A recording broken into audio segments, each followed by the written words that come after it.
I first got into minimalism a while ago after watching some documentaries and reading books on how owning less can actually make life easier. I remember trying out the whole declutter everything vibe, inspired by the minimalism trends that were all over the place back then.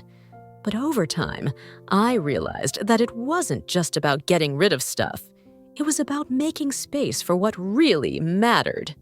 For instance, I used to get super obsessed with limiting my clothes to a tiny wardrobe, but then I realized that sometimes having the right amount of clothes for different situations, like travel or weather, actually made life easier, not harder. Or I'd throw out things just because they didn't spark joy. But I found that a lot of practical items, like a kitchen tool or old photos, still held value, even if they weren't joy-inducing in the traditional sense. So after years of experimenting, I've learned that minimalism isn't about following strict rules. It's more about finding what really works for you, trimming the excess, and keeping the things that add value to your life. And that's what I want to dive into today: how to approach minimalism in a way that actually fits your lifestyle without getting caught up in rules that don't work for you. Here's a common misconception.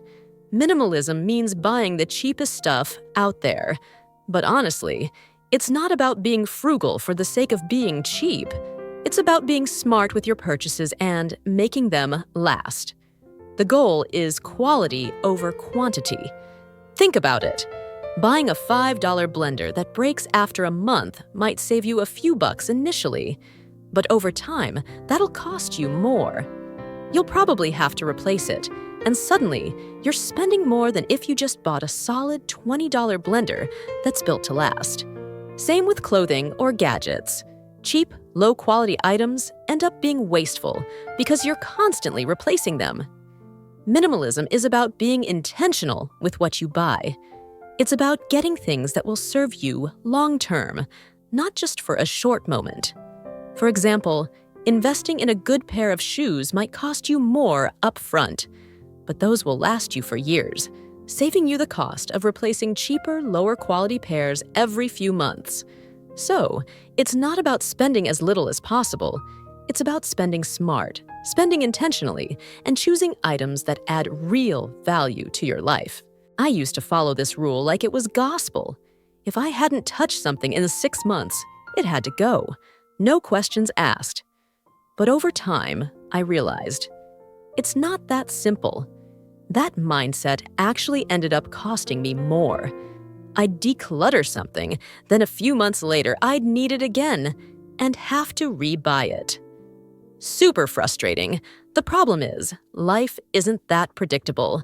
Just because you haven't used something recently doesn't mean it's useless. Instead of relying on a random time frame, I think it makes more sense to ask yourself, why did I get this in the first place? Is there a real reason I'm not using it now? Can I realistically see myself using it in the future? Like, I have a big suitcase I only use once or twice a year, but when I need it, nothing else will do. Or my baking tools.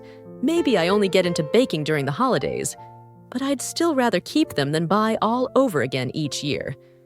And here's something I learned the hard way. It's easy to get caught up in the high of decluttering. It gives you that quick hit of satisfaction, kind of like shopping used to. But don't let that dopamine rush trick you into getting rid of stuff that actually makes sense to keep. Bottom line, if you've got space and there's a realistic chance you'll use it, it's totally fine to hang on to it. Not everything has to earn its keep every single month. Now that we've talked about building off the idea of letting go of rigid rules, here's something else I've learned. Minimalism works best when it's just a part of your lifestyle, not your entire identity. Here's the thing, minimalism is meant to simplify things, not box you in. It's supposed to make life easier, less stressful, and help you make intentional decisions about what you bring into your home. But if you start labeling yourself as a minimalist, things can get tricky. When you tie your identity to minimalism, it can create this pressure. Suddenly, you feel like you have to meet all these expectations about what a minimalist should do. how they should act, and what they should own. It's easy to feel like you're failing if something doesn't fit that mold. Instead, think about it this way. Minimalism isn't who you are. It's what you do. Instead of saying, "I'm a minimalist," try, "I prioritize only keeping what I need, and I'm trying to buy less but make smarter choices." Or, "I enjoy living with less clutter because it just helps me focus more on what matters." Once I stopped thinking of myself as a minimalist and started viewing it as a lifestyle choice, it made everything feel way more flexible and way less stressful. If you're anything like me, you've probably been tempted to just dive into a big decluttering session. Clear out everything in one go and feel that instant relief. But here's the thing. Trying to declutter everything in a weekend is often more stressful than it's worth. Instead of overwhelming yourself, why not take it one step at a time? Start with smaller, less intimidating spaces like your wallet or a single shelf. It's way less daunting and much more manageable. What's key here is consistency. Make decluttering a regular habit rather than a one-off project. Set aside some time every few weeks to just tidy up and reassess what you really need. This keeps things from piling up, and you won't feel the pressure to get rid of everything all at once. Now, here's one that gets under my skin. There's this rule that says, if it's sentimental, just take a picture and toss it. But let's be real. That advice doesn't work for everyone. We all have those items that carry memories, and for many of us, they mean more than just space fillers. Maybe it's a family heirloom, a gift from someone important, or something tied to a special event. These items can hold deep emotional value that goes beyond their physical form. So, if something truly matters to you, don't feel pressured to part with it just because it doesn't fit into some minimalist checklist. Take a photo of it? Sure, if that helps. But for some of us, the physical item is a part of that memory we cherish. For example, my grandmother's old sewing machine isn't just a machine. It represents hours of her work and love. I'm not throwing it out because it doesn't spark joy by some set standard. It sparks memories. Minimalism is about curating your life and living with what truly matters, not just what fits into a mold. If a sentimental item serves you emotionally, it's not clutter. It's something that connects you to your past, to people, and to experiences that shaped who you are. So, let go of the idea that you need to clear out everything that has meaning. Only part with what no longer serves a purpose in your life. Next, there's this idea floating around that minimalism means owning a super specific number of things, like 33 clothing items, 2 pairs of shoes, 1 bag. You get the picture. But life doesn't work like that. People are different. Lifestyles are different. Some folks need more stuff because they have kids, or they're into photography, or they live somewhere with all 4 seasons. Maybe you just really enjoy fashion, and that's totally fine. Owning more things doesn't mean you're doing minimalism wrong. The point of minimalism isn't to limit yourself to a set number. It's about making sure what you own actually works for your life. So if something brings value, serves a purpose, or makes you happy to use, it's not clutter. Let's stop turning this into a numbers contest. Following up on the idea of intentional purchasing, another misconception about minimalism is that it requires you to get rid of all your hobbies or collections. Books, vinyl records, sports gear, you name it. But the truth is, minimalism isn't about erasing your personality or passions. It's about keeping what matters and what brings you joy. If your hobby or collection genuinely enhances your life and doesn't add unnecessary clutter, there's no reason to ditch it. Take, for instance, if you love photography and your camera collection inspires creativity, or you collect vinyl because they bring a sense of nostalgia and joy, those things absolutely have a place in your life. Minimalism is about minimizing the stuff that doesn't serve a purpose or provide value, not about letting go of everything that defines who you are. It's all about finding a balance, keeping the things that truly contribute to your happiness while letting go of what's just taking up space. So don't feel pressured to abandon your hobbies as long as they fit within your lifestyle, and don't overwhelm your living space.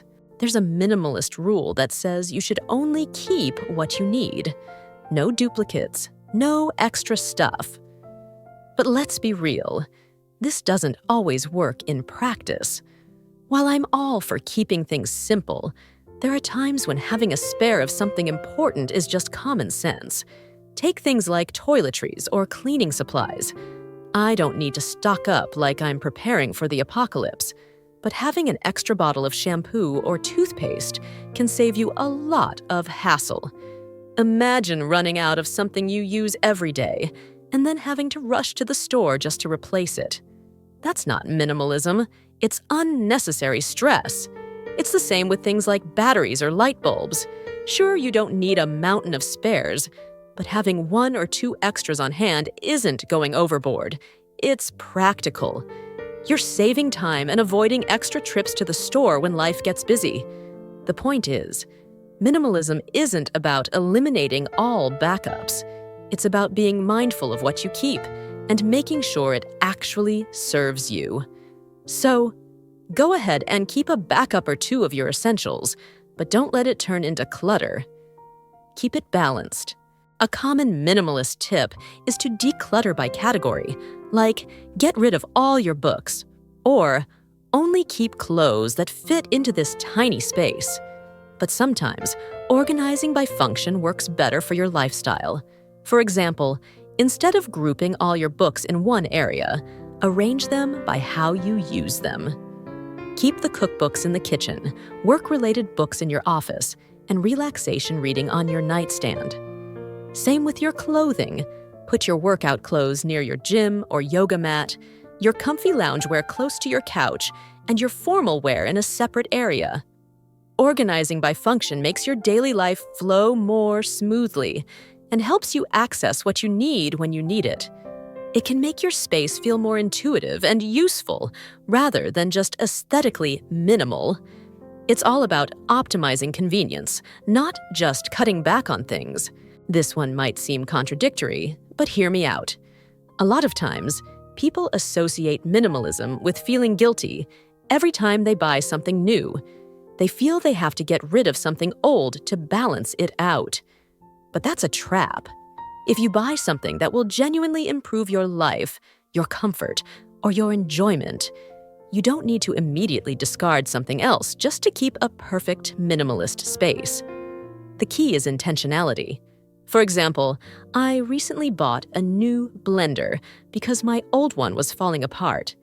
I didn't toss anything immediately, but I did reassess and realize that I could let go of a few other appliances I wasn't using as much. It's not about forcing yourself to always maintain a set number of things, but about thoughtfully considering what serves your current needs and lifestyle. So when you buy something that truly enhances your life, take a moment to appreciate it without the guilt trip. It's about being intentional with your space, not rigidly balancing every new item with an old one. Minimalism isn't a one-size-fits-all thing. It's about finding the pieces that really help simplify your life and tossing the ones that don't. You don't have to follow every rule or trend. What matters is how it fits into your daily routine.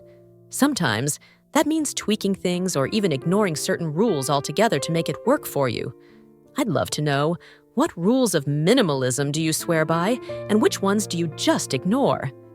Drop a comment and share your thoughts.